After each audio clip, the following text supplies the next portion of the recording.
सरकारी विद्यालयों में टीचर बनने से पहले चाहे वो शिक्षक हो या शिक्षिका हो, उनको एक ट्रेनिंग इंस्टीट्यूट में ट्रेनिंग दी जाती है।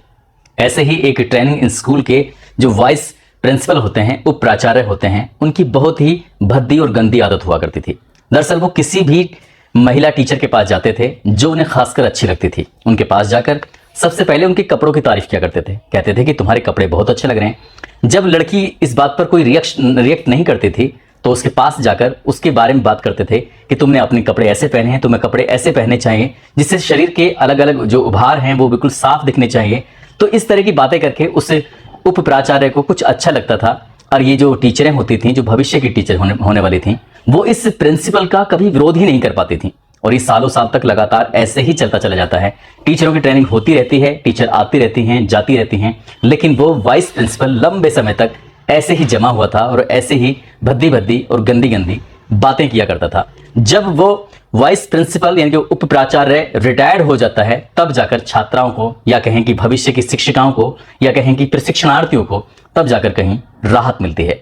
आज की कहानी जो मैं आपको सुनाने जा रहा हूं, इस कहानी में इससे भी भयानक, इससे भी भद्दा होता है, जिसको सोचने के बाद आप भी मजबूर हो जाएंगे। काश वो चिट्ठी ना लिखी जाती तो ऐसे ही लड़कियां कब पता नहीं कब तक शोषण सहन करती रहती हैं, कब तक उनके साथ भद्दी भद्दी गंदी गंदी बातें होती चली जाती। आदाब, नमस्कार, सत श्री अकाल, मैं उस्मान सैफी। आज की जो सच्ची घटना मैं आपको सुनाने जा रहा हूं, इस सच्ची घटना है हरियाणा प्रदेश का एक जिला है जींद, और इसी का है एक इलाका लगता है उच्चाना। बात कर रहा हूं एक सरकारी गर्ल्स स्कूल की। दरअसल एक छात्रा जिसको एक टीचर कहती है कि तुम्हें प्रिंसिपल साहब ने बुलाया है अपने ही कक्ष में, अपने ही कार्यालय में। जैसे ही वो लड़की सुनती है, थोड़ी सी सकुचाई सी, परेशान सी हुई, क्योंकि प्रिंसिपल साहब के सामने जाना स्टूडेंट में आज भी दम नहीं होता है। वो लड़की सीधा प्रिंसिपल साहब के कमरे में जाती है और कमरे में खोलने से पहले ही दरवाजे को कहती है, मे आई कम इन सर। तो बस वो कहते हैं कि ठीक है, अंदर आ जाइए। वो लड़की जैसे प्रिंसिपल साहब के सामने जाके खड़ी होती है, प्रिंसिपल साहब कहते हैं कि अरे सामने नहीं, तुम्हें मेरे बिल्कुल बराबर में आना चाहिए। जहां पर प्रिंसिपल साहब की कुर्सी पड़ी हुई है, अपनी ही कुर्सी पर बैठे हुए उस लड़की को बिल्कुल बराबर में खड़ा कर लिया, और खड़ा करने के बाद बातचीत करते करते उस लड़की का हाथ पकड़ लिया। हाथ पकड़ने के बाद उससे वो ऐसे ही बातचीत करते रहे, और बातचीत करने के दौरान ही उसके प्राइवेट पार्ट्स पर उन्होंने हाथ डाल दिया। यही नहीं, उसके और भी सीने पे हाथ उन्होंने जैसे ही डाला है तो लड़की ने कहा कि सर ये मेरे साथ आप क्यों गलत कर रहे हैं। तो उन्होंने कहा, यानी कि प्रिंसिपल साहब कहते हैं कि गलत जैसा मैं कर रहा हूं वैसे ही चुपचाप सहन करती चली जाओ। यदि किसी भी तरह की आवाज निकालने की कोशिश की, यदि किसी भी तरह का विरोध करने की कोशिश की, तो तुम्हें ना केवल मैं फेल करूंगा, तुम्हारे प्रैक्टिकल में फेल करूंगा, बल्कि तुम्हारे माँ बाप को ये जाकर शिकायत करूंगा कि तुम लड़कों के साथ घूमती हो और तुम्हारी पढ़ाई हमेशा हमेशा के लिए बंद हो जाएगी।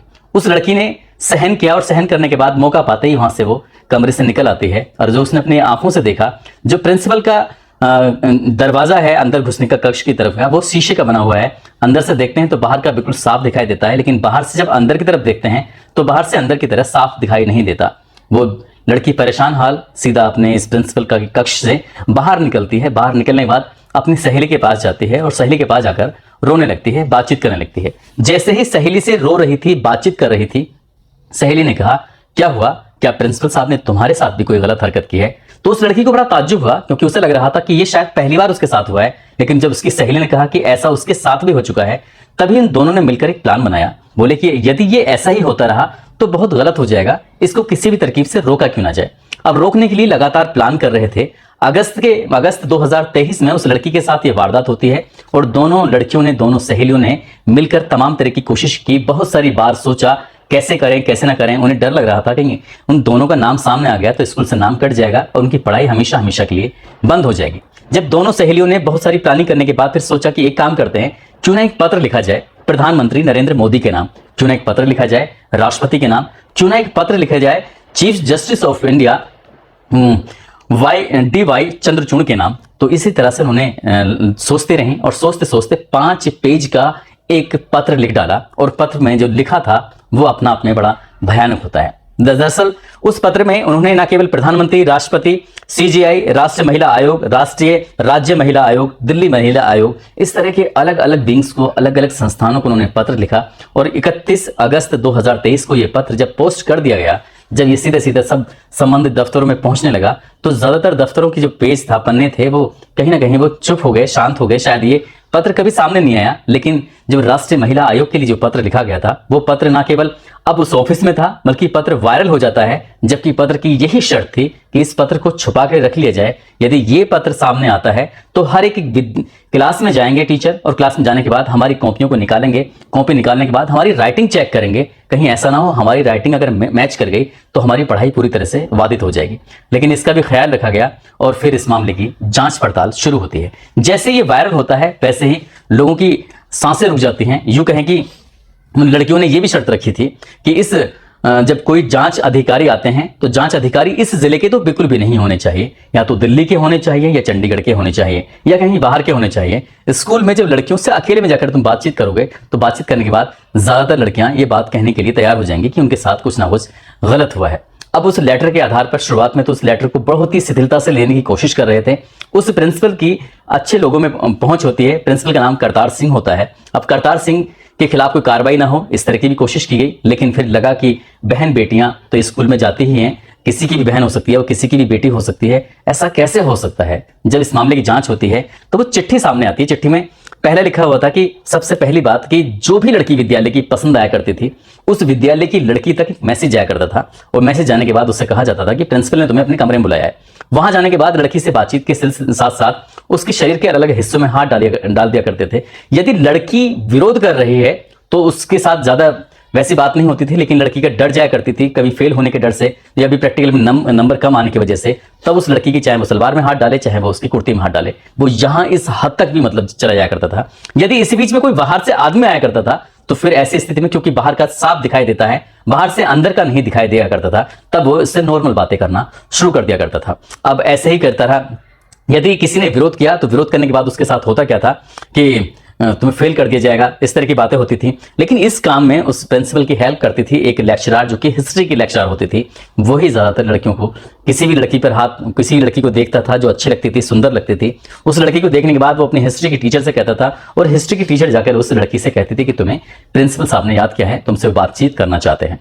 अब ये भी दावा किया गया है उस पत्र के अंदर, जो 5 पन्नों का पत्र है, कि प्रिंसिपल के और हिस्ट्री की जो मैडम है उसके आपस में अनैतिक संबंध हैं। वो गलत काम उसी कमरे के अंदर करते हैं और कोई बाहर से आता है तो आराम से देख लेते हैं। और ऐसे करते करते एक लड़की ने तो शर्म की वजह से स्कूल छोड़ दिया था, क्योंकि उस लड़की का नाम उस प्रिंसिपल ने इतना बदनाम कर दिया था। बदनाम करने की वजह से वो लड़की स्कूल छोड़ के चली जाती है। ये भी दावा किया जाता है कि उसने अपनी जीवन लीला हमेशा हमेशा के लिए समाप्त कर ली, खत्म कर ली। अब लेटर को गंभीरता से लिया गया। इसके बाद फिर टीम स्कूल में जाती है। स्कूल में जाने के बाद अलग अलग तरीके से जब जांच पड़ताल कर रहे थे तो 390 लड़कियों से पूछताछ की जाती है। 390 लड़कियों से अलग अलग करके बातचीत कर रहे थे कि तुम्हारे साथ कोई गलत हरकत तो नहीं हुई है, कुछ बात तो नहीं हुई है। तो उसमें से 50 लड़कियों ने, नहीं 60 लड़कियों ने ये स्वीकार कर लिया कि उन्होंने हमारे साथ गलत हरकत की है, हमें गंदी नजरों से देखा है, हमसे गंदी बातें की हैं, हमारे शरीर के अलग अलग हिस्सों को छूने की कोशिश की है। जब 60 लड़कियों ने ये बात कही तब जो प्रशासन था, जहां जहां उच्च अधिकारियों तक बात पहुंचती है वहां तक हड़कंप मच जाता है।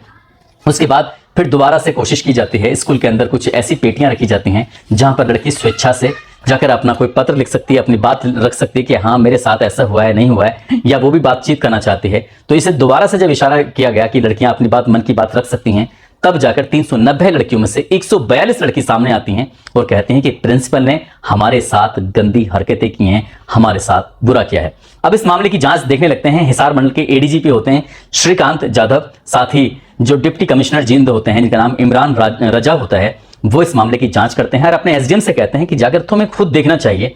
एसआईटी का गठन होता है, साथ ही डीएसपी, एसएचओ महिला थाना की होती हैं, एसएचओ उच्चाना के होते हैं।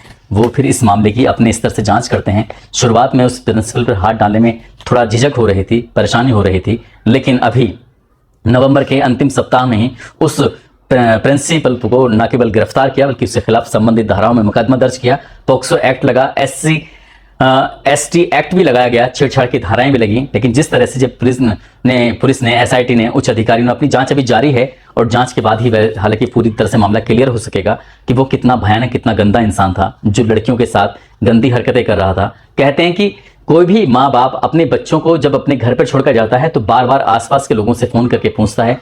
इवन घर पे भी अगर फोन नंबर होता है तो पूछा जाता है कि बेटा तुमने खाना खाया नहीं खाया, कोई घर पे आया तो नहीं था, किसी ने दरवाजा खटखटाया तो नहीं था। लेकिन एक ही महज एक ऐसी जगह होती है स्कूल, विद्यालय, जहां पर माँ बाप अपने बच्चों को भेजकर पूरी तरह से निश्चिंत हो जाते हैं कि हाँ बच्चा 100% सेफ है, सुरक्षित है, वहां पर किसी तरह की कोई दिक्कत नहीं है। लेकिन जिंद के जिस तरह से सरकारी राजकीय विद्यालय में जिस तरह से गर्ल्स कॉलेज विद्यालय के अंदर लड़कियों के साथ पिछले 6 साल से लगातार ऐसे ही गंदा घिनौना कृत्य हो रहा था, तो आप सहज ही अंदाजा लगा सकते हैं कि 6 साल में कई लड़कियां ऐसी होंगी जो पास आउट होकर यहां से चली गई होंगी। कितनी लड़कियां ऐसी होंगी जिनके साथ उस प्रिंसिपल ने यौन शोषण भी किया होगा।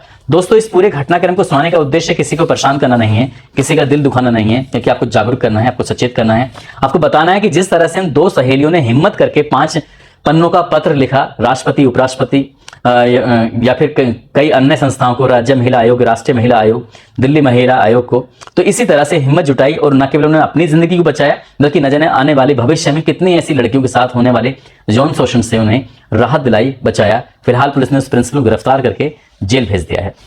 दोस्तों, आज हुमेरा खातून है, आज इनका जन्मदिन है, इनको जन्मदिन की ढेरों सारी शुभकामनाएं, बहुत बहुत मुबारकबाद। साथ ही मेनका यादव, मोहम्मद शरीफ सैफी हैं, इंदु कुमारी, शहनाज भट्ट, संध्या निषाद, नीरज कुमार, मोहम्मद जफरुल, बलराज सिंह ठाकुर, शैलेंद्र प्रताप सिंह, मोहम्मद जिदान, ललित राजपूत, साजिद आलम, सूरज गौतम, अनन्या कुमारी, इन लोगों ने नाम लेने की अपील की थी। आप सब लोग अपना ख्याल रखें, सुरक्षित रहें। जय हिंद, जय भारत।